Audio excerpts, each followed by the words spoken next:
In an American suburb, in the middle of the night, a black man named Andre Hayworth is abducted by a masked man after calling his girlfriend on the phone. A few months later, a black photographer named Chris Washington and his white girlfriend, Rose Armitage, are about to spend a weekend meeting Rose's parents, neurosurgeon Dean and psychiatrist Missy. Rose hasn't told her parents that Chris is black, and he is worried about how they might react, but Rose assures him that everything will be fine, even though she has never had a black boyfriend in the past. Chris is warmly welcomed by Dean and Missy Armitage, but Rose's brother, Jeremy, is aggressive. At night, Chris goes outside to smoke in the house's park. He is frightened when Walter runs toward him, only to abruptly change direction, while Georgina gives him a strange smile from her window.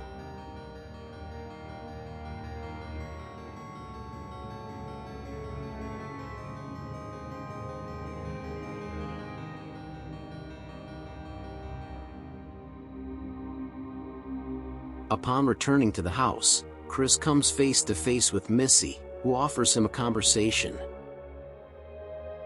She asks him to bring up the death of his mother, who was hit by a car when he was 11 years old.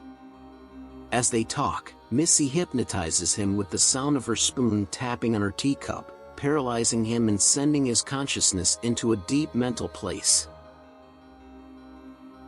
The next morning, Chris wakes up in his bed and believes he had a nightmare until he discovers, while talking to Walter, that he did go out that night and lost his desire to smoke due to Missy's hypnosis, which did happen. The Armitages host their annual gathering over the weekend. Several elderly couples show up and strangely become fascinated with Chris. Chris meets Logan King, a black guest who behaves oddly, which unsettles him.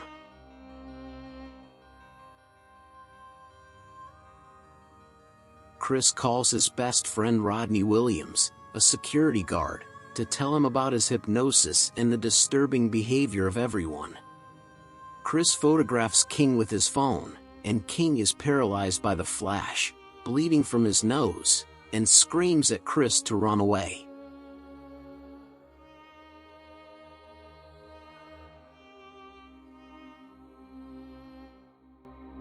According to Dean, King had an epileptic seizure, but Chris is skeptical.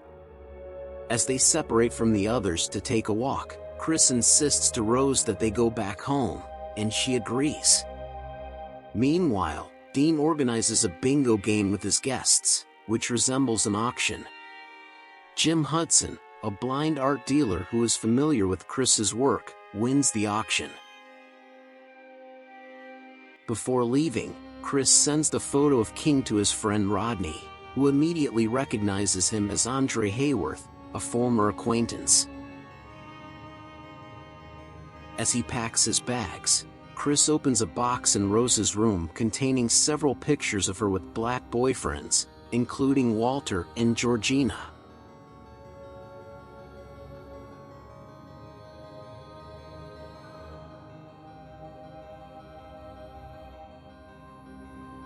Alarmed, Chris presses Rose, but she and her family prevent him from leaving the house.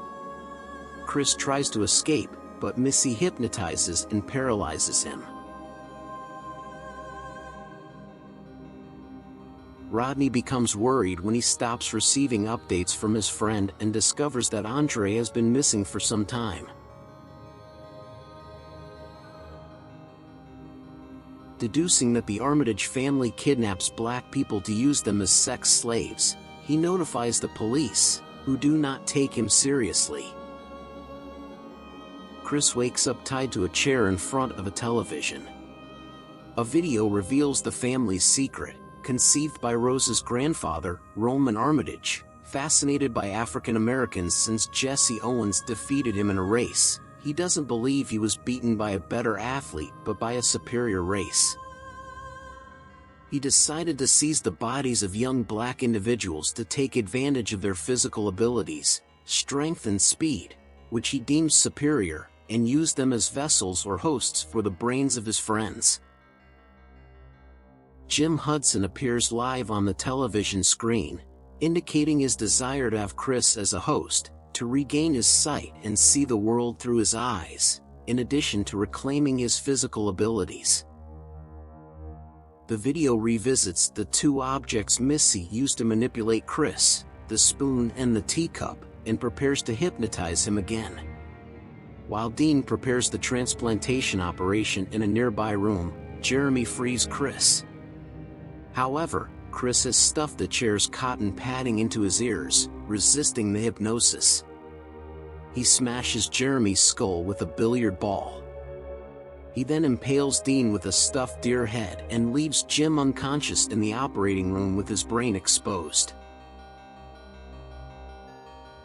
Dean's fall causes a fire in the operating room. Upstairs, Chris confronts Missy. Both of them lunge for the teacup, which Chris smashes, and they engage in a physical struggle.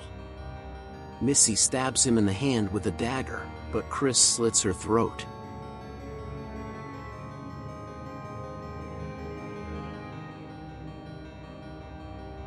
Jeremy re-emerges from the basement and tries to strangle Chris, but he stabs Jeremy in the knee with the dagger and brings him down.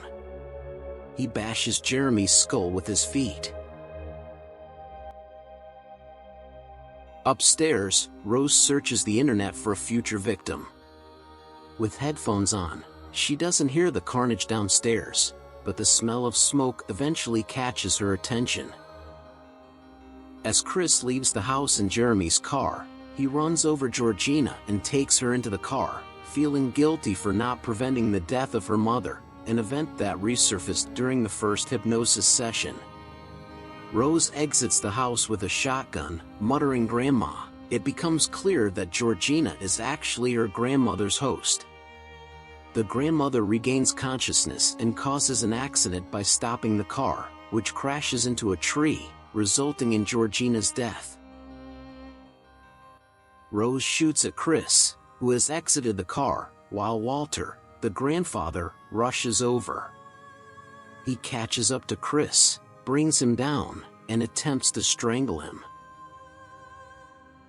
Chris uses the flash of his cell phone, which has the effect of recalling the real Walter. He borrows Rose's shotgun under the pretense of killing Chris himself, but shoots Rose in the stomach and then commits suicide. Chris begins to strangle his injured girlfriend, while she continues to try to manipulate him, but he proves unable to kill her and leaves when he hears the police sirens. Rose calls for help, hoping that Chris will be arrested. Chris raises his arms, but it is his friend Rodney, who has come to rescue him, who gets out of the police car. They leave the scene as Rose succumbs to her wounds.